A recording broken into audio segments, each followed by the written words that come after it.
I call this hearing of the Small Business Committee to order. Within the scientific community, a clear consensus has formed about the need to address the dangers of climate change. The effects of global warming are indisputable, from rising sea levels to increasingly violent natural disasters.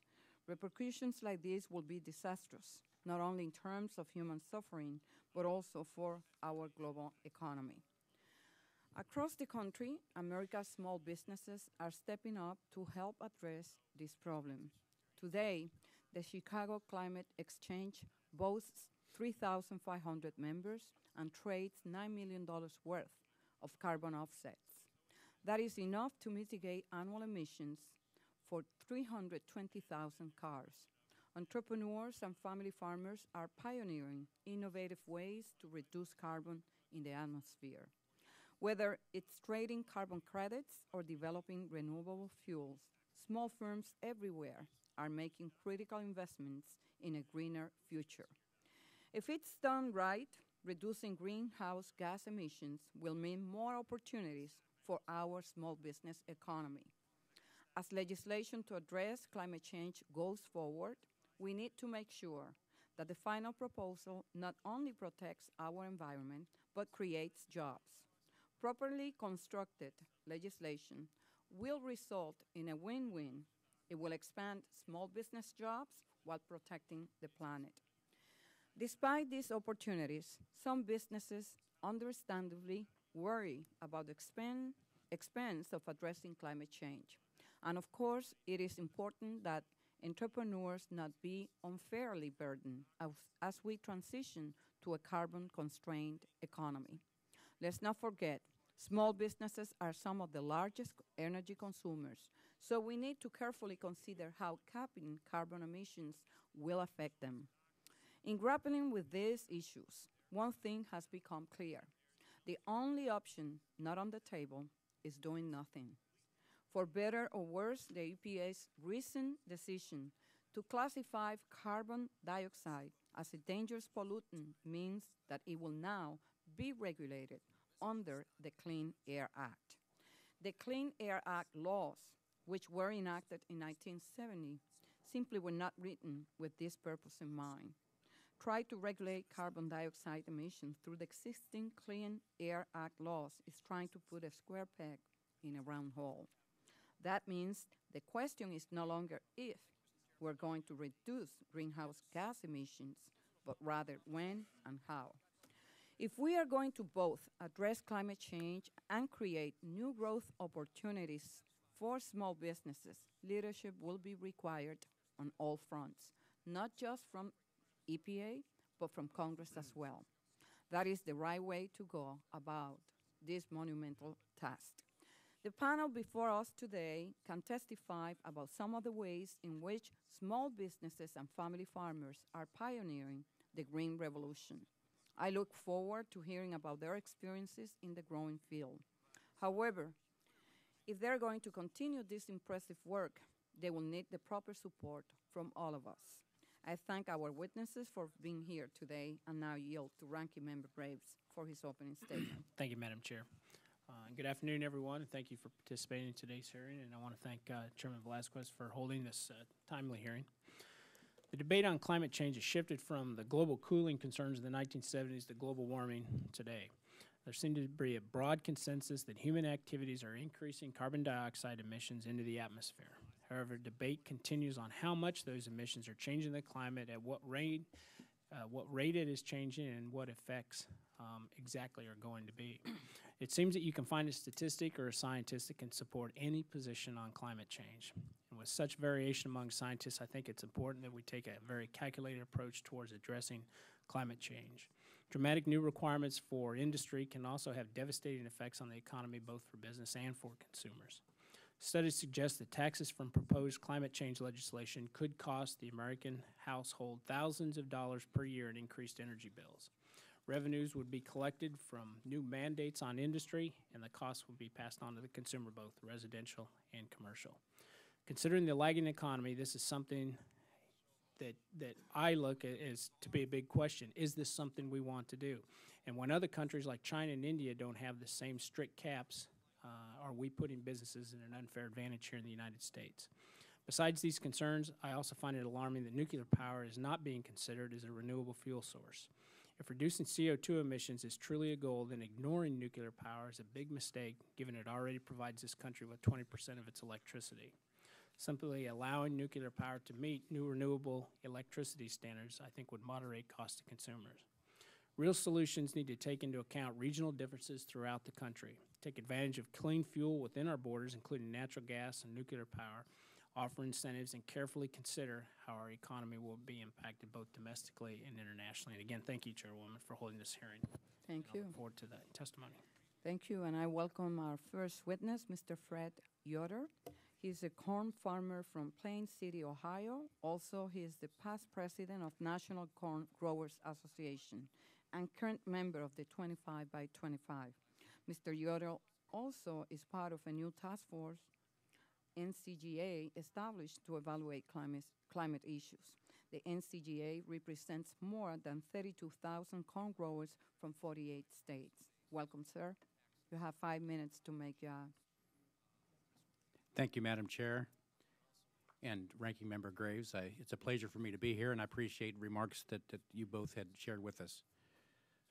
Thank you for the opportunity to testify today on behalf of the National Corn Growers Association regarding climate change solutions for small businesses and family farmers. I applaud the committee's efforts to focus attention on the important role the agriculture industry has in the area of climate change and the issues facing rural America. I grow corn and soybeans and wheat near Plain City, Ohio, and I've been an active participant in climate change discussions for many years. In December, I had the opportunity to attend and participate in the United Nations World Climate Conference in Poland, where I was able to discuss the role of agriculture in reducing greenhouse gas emissions. Also, in addition to being part of NCGA's efforts, like you said, Madam Chair, I serve on the boards of numerous other ad hoc groups, including 25 by 25 Working Group for Carbon and also the Ag Carbon Market Working Group here in D.C. I feel strongly that as Congress moves forward on climate legislation, that agriculture should be considered as a significant part of the broader solution as we evaluate ways to reduce greenhouse gas emissions. Our nation's corn growers can play a major role in a market-based cap-and-trade system through sequestering carbon on agricultural lands. Numerous economic analyses have shown that a robust offset program will significantly reduce the costs. In the near term, greenhouse gas reductions from livestock and agricultural conservation practices are the easiest and most readily available means of achieving reductions on a meaningful scale. EPA estimates that ag and forestry lands can sequester at least 20% of all annual greenhouse gases here in the United States. Further, agricultural producers have the potential to benefit from a properly crafted cap-and-trade system. Given those opportunities, it's critical that any climate change legislation seeks to maximize agriculture's participation and ensure greenhouse gas reductions while also sustaining a strong farm economy. For years, corn growers, along with the rest of the agriculture industry, has been proactively engaging in conservation practices such as no-till and reduced tillage, which result in a net benefit of carbon stored in the soil. In fact, on my own farm, I do both no-till and reduced till. For the past 5 years, I've worked with my state association, the Ohio Corn Growers, on a research project with Dr. Rutan Lau from The Ohio State University on soil carbon sequestration research. As part of our research, we have on-farm plots at 6 different locations to study various soils and their carbon capture capabilities. I've been actively engaged from the beginning in defining the research protocols. This is just one example of the proactive steps our industry has taken. NCGA has identified several priorities which I believe are critical elements to the agricultural sector within the cap-and-trade legislation. First, NCGA feels the agricultural sector should not be subject to an emissions cap. Any efforts to regulate greenhouse gas emissions from America's 2 million farms and ranches would be costly and burdensome. The agricultural industry accounts for a very small percentage of emissions in the overall economy, only 7% of all greenhouse gas emissions. Therefore, it would be unreasonable to concentrate on regulations for such a small and diffuse industry. Furthermore, An important component of creating such a successful cap-and-trade system is ensuring that domestic offsets are not artificially limited. Artificial caps will prevent legitimate carbon sequestration, livestock methane capture, and manure gasification projects from occurring. Another top priority for our industry is the role of USDA. NCGA feels that USDA should play a prominent role in developing the standards and administering the program for agricultural offsets. The department has institutional resources and technical expertise necessary to oversee programs that have the potential to be massive in scope. USDA has a proven record of program implementation and collaboration with farmers. One other issue that continues to be of the utmost importance to NCGA is the treatment of early actors. Agriculture is constantly evolving. As technologies and practices improve, farmers will continue to adopt new and efficient practices. However, producers that have taken these steps already should not be placed at a competitive disadvantage by being excluded from compensation for future offsets that occur as a result of these ongoing efforts. In conclusion, it's our hope that we can continue to work with congressional leaders to ensure Congress that they choose the best path for agriculture and America. Finally, corn growers will continue to meet the growing demands of food, feed, and fuel in an economical and environmentally responsible manner. I thank the committee for its time, and I very much look forward to your questions. Thank you. Thank you, Mr. Yoder. Our next witness is Mr. Robert Mcnamara. He's the president of FJA Christensen Roofing Corporation in Milwaukee, Wisconsin. His company was founded in 1879 and is one of the largest, most respected roofing contractors in the Midwest. Mr. Mcnamara is testifying on behalf of the NRCA, which was founded in 1886 to represent all segments of the roofing industry. Welcome, sir. Thank you, Madam Chairwoman and members of the committee, for the opportunity to testify today on behalf of the National Roofing Contractors Association. I am Rob McNamara, president of FJA Christensen Roofing, a Tech America company in Milwaukee, Wisconsin, and incoming president for our association.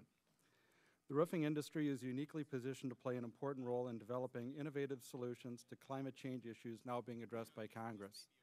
These opportunities include: 1, increased energy efficiency, including vegetative and reflective or cool roofs in appropriate climates, as well as daylighting through rooftops to reduce interior electric lighting requirements; and 2nd, production of renewable energy from rooftops via solar electric, solar thermal, and wind energy generation.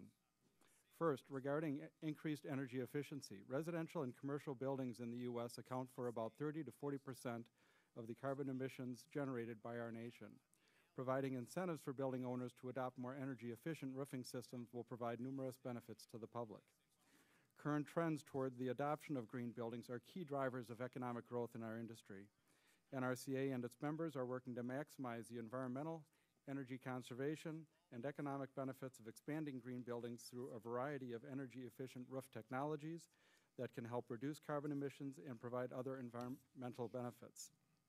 Second, we continue to see the increased use of rooftop technologies to increase energy production from sustainable sources. These include photovoltaic roof systems that generate electricity from solar power, solar thermal rooftop installations to reduce energy requirements for heated water, and roof-mounted wind turbines for power generation. Roof surfaces across the nation offer an economical and ready-to-use platform for the production of renewable energy.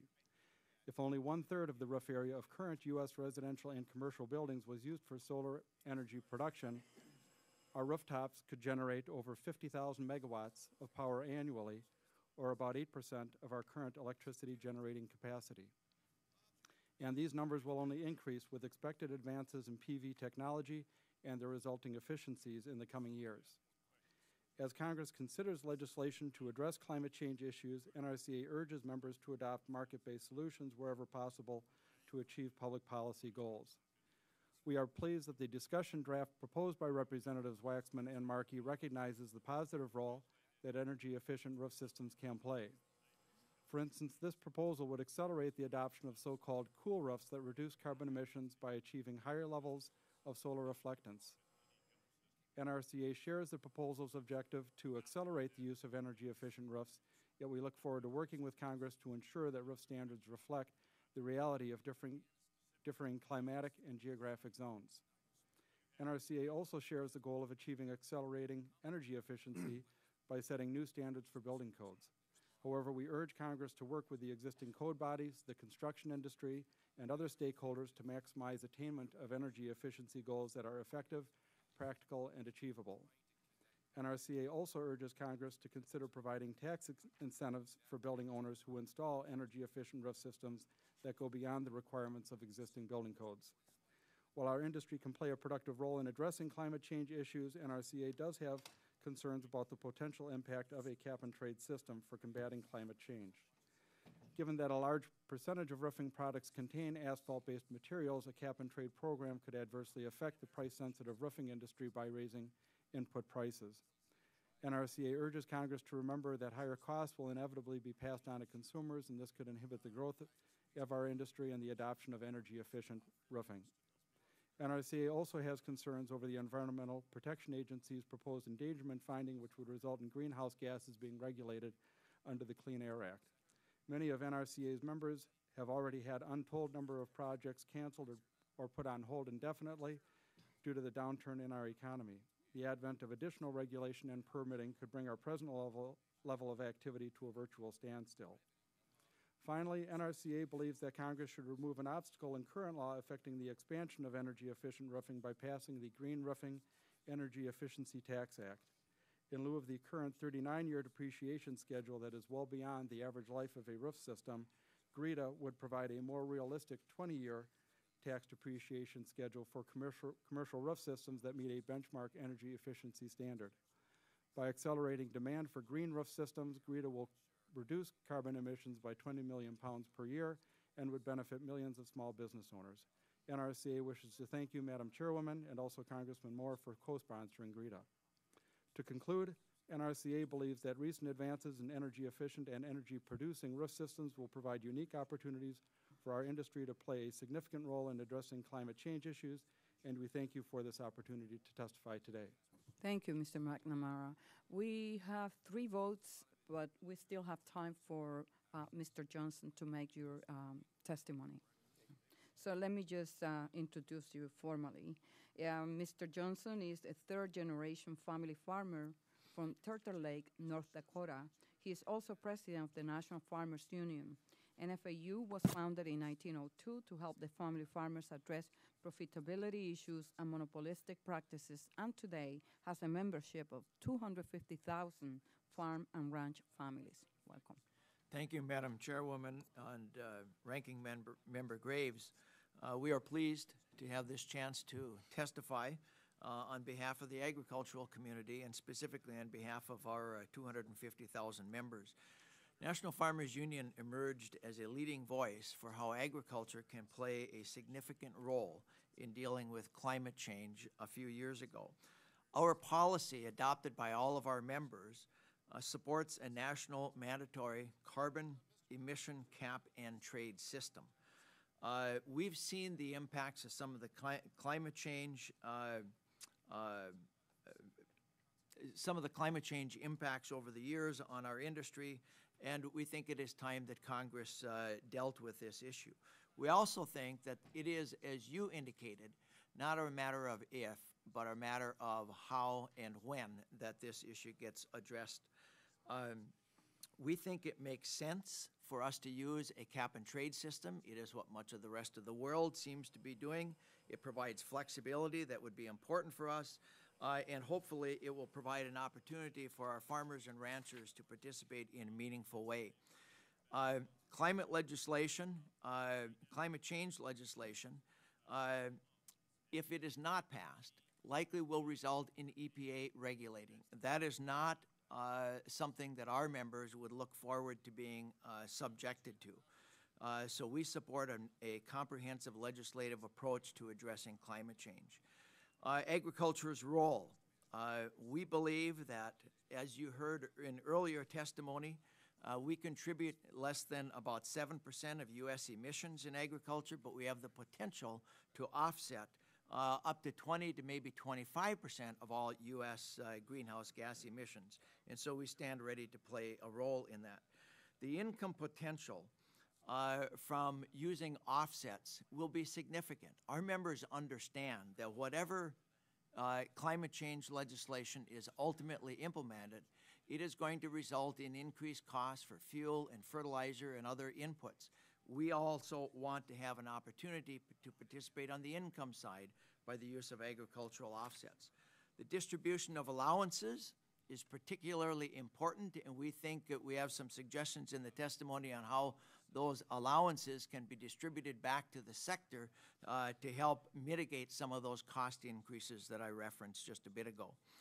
Providing a percentage of those overall allowances back to us would be very beneficial. The National Farmers Union currently is a member of the Chicago Climate Exchange that you referenced in your opening comments. It is, the CCX, the world's first greenhouse gas emission registry. It's operated voluntarily, but members of this CCX make legally binding voluntary commitments to reduce greenhouse gas emissions. Our organization is currently the largest aggregator of agricultural credits for the CCX. We have about 5 million acres enrolled across 31 states in this country. Nearly $9.5 million has been earned by about 4,000 of our members across the country. We also believe that there needs to be a significant role for USDA in running the offset program. As you heard earlier, USDA has a lot of the technical expertise. Over 20 years of targeted climate change research has been done at USDA. We think they are well positioned to work with their farmers, both in terms of providing technical assistance and also having access to facilities.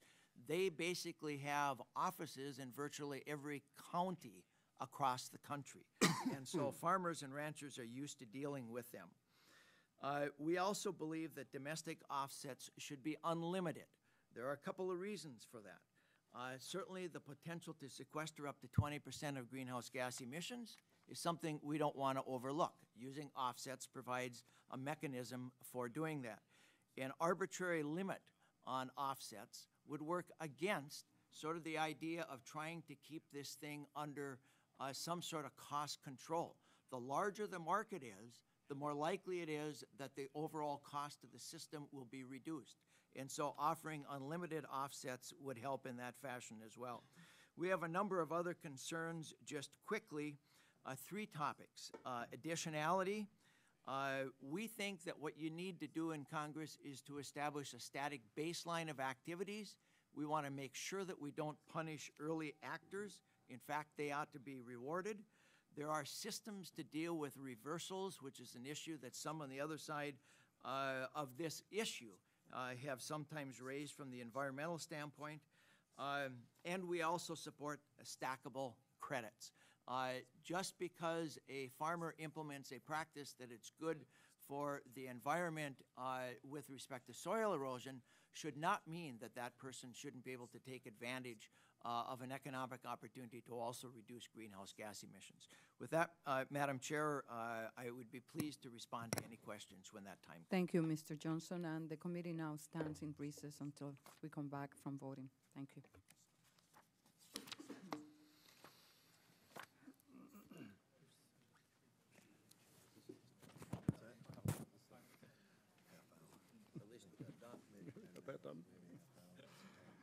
Hurry up and wait. I thought it might be happening. Possibly. Possibly. At least Velasquez and Graves will come back, and they may drag it through their other members off the floor. Voting? Thank you.